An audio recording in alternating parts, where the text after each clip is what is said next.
up, guys? Daniel, back at it again. Another video. I hope you all got the chance to see Spider-Man No Way Home. And if you haven't, then why are you here? Spoilers. Definitely going to be spoilers in this video. Don't watch any further if you haven't seen the movie, or you just don't care about spoilers at all. Last chance. You have been warned.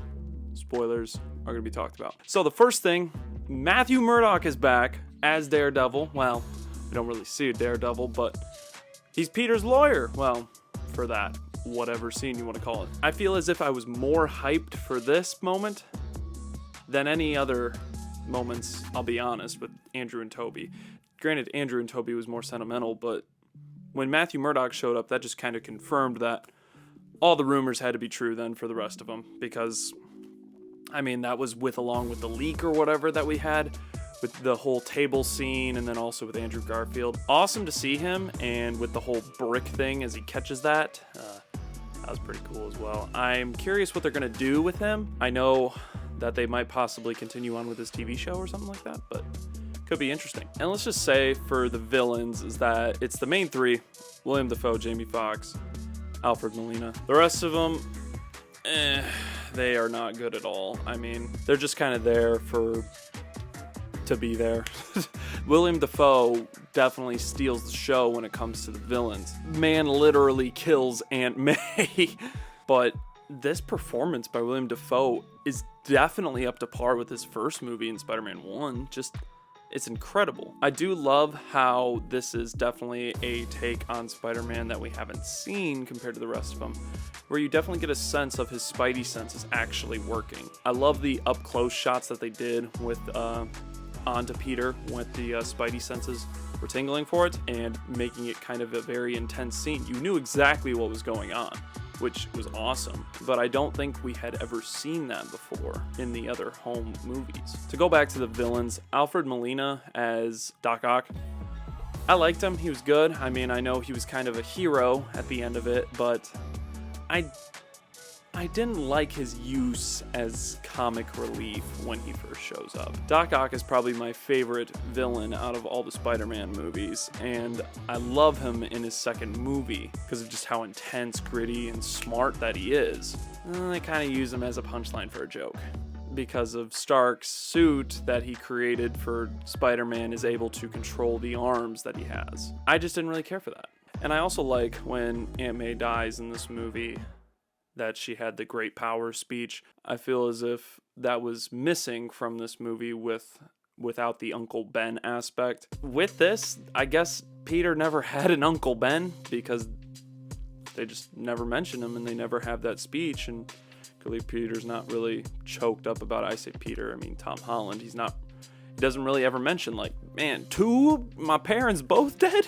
Definitely the reason I didn't give this movie a 10 is because of how convenient things are towards the end. Now, obviously Toby and Andrew show up, but the thing is like they are just somehow able to create these things to fix all the villains and basically send them back their normal human self, which I don't understand in the later movies, like earlier on, why they didn't just do that in the first place. So now with the big scene coming in of Ned doing the little circle thing or whatever, trying to find Peter Parker to see him. And as soon as I seen that suit, I saw a taller, lengthier Spider-Man, and I'm like, that's Andrew! I screamed it in the theater.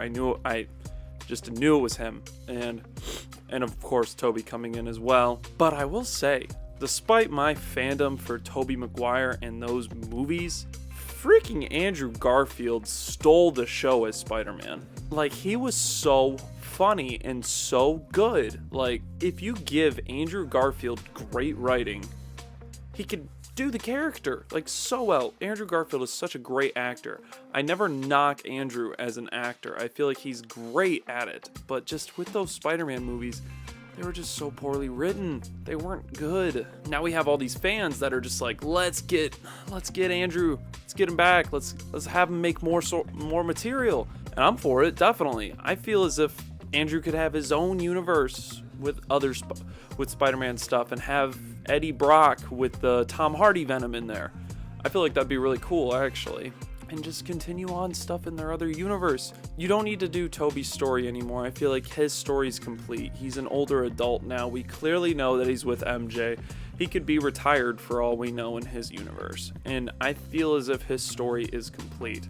But Andrew, he's young. He can still do it. I mean, I don't know how old he is. He looked like a 30-year-old in high school in the Spider-Man movies, but he can do it. He can definitely do it. And I'm all for it. I will, if they come up with these great ideas, Sony, for Spider-Man, I will be there for sure. But with the scene with Tobey and Andrew coming in, swinging webs back and forth, having to go get the cobwebs in the ceiling, that was great. I really liked it. I wasn't expecting them to actually be characters in the later part of the movie. I was expecting them to just come in at the end of the fight and then leave. I thought that was going to be it, but they actually help out Tom Holland. Like, just all those scenes which just are incredible to watch, with just like Andrew's Peter helping Tobey's Peter break his or crack his back. Like just, this is incredible. This is a dream come true for a Spider-Man fan. It's what I've wanted for so long, with just see Tobey on the screen again. Not to mention Andrew stealing the show as well. And Tom's character too, with this character arc. I loved seeing him have that like grit in him of wanting to literally kill Green Goblin because of what he did to Aunt May. I feel like we hadn't gotten that in any part of his character, because it's just been friendly neighborhood, I'm just a kid, Iron Boy Jr. But now I feel like he's actually grown up a little bit. Like, it took 3 movies for an origin story, but we got it now. All of them coming together, and also having Andrew save MJ, giving him that closure that he needed. It was great to watch and definitely emotional. And also to see Doc Ock and Tobey's Peter talk again. And I swear, like, when Alfred Molina's character asks, "How are you doing?" or he asks, "How are you?" and he says, and Peter just says, "Trying to do better." It took me back to that scene in Spider-Man 2 when Alfred Molina and Tobey, they talk, and Alfred Molina's saying his brilliant but lazy to Tobey, and it just brings me back to that. And this movie's great. And of course, with William Dafoe and Tom Holland's Spider-Man fighting at the end, and going back to that first Spider-Man, just literal punches, beating him up senseless, and literally about to take Green Goblin's glider and smash it over him, but Tobey coming over and being like, "No, you can't do this. You can't do this. You are Spider-Man. Spider-Man does not avenge or kill. He is there to save." But I'll be honest though, when he got sliced in the back, Tobey did, I thought he was going to die, and I was going to be really... With all that, all of them go back to their other universes and things of that sort. However, in order to not have any more villains come in, Doctor Strange couldn't do it, so they had to do the spell where nobody knows who Peter Parker is. I loved this because this just gives the chance for Peter and Spider-Man to be his own. You know, in the comics, Peter isn't with the Avengers. He doesn't want to be with them. He is his own person. He is his only friendly neighborhood Spider-Man with his own villains. And I feel like that's something to look forward to now, moving forward with these movies. Now also with the end, with Peter getting his own apartment and just seeing the little sewing machine in the new suit. Oh my goodness, the new suit. It's incredible. Just seeing the comic of Ditko freaking... I just love the suit. The colors are perfect. Oh my goodness. It's like literally Stan and Steve seeing what they drew up originally in the 60s, just seeing it on screen right there at the end with that suit. Oh, it makes me so excited.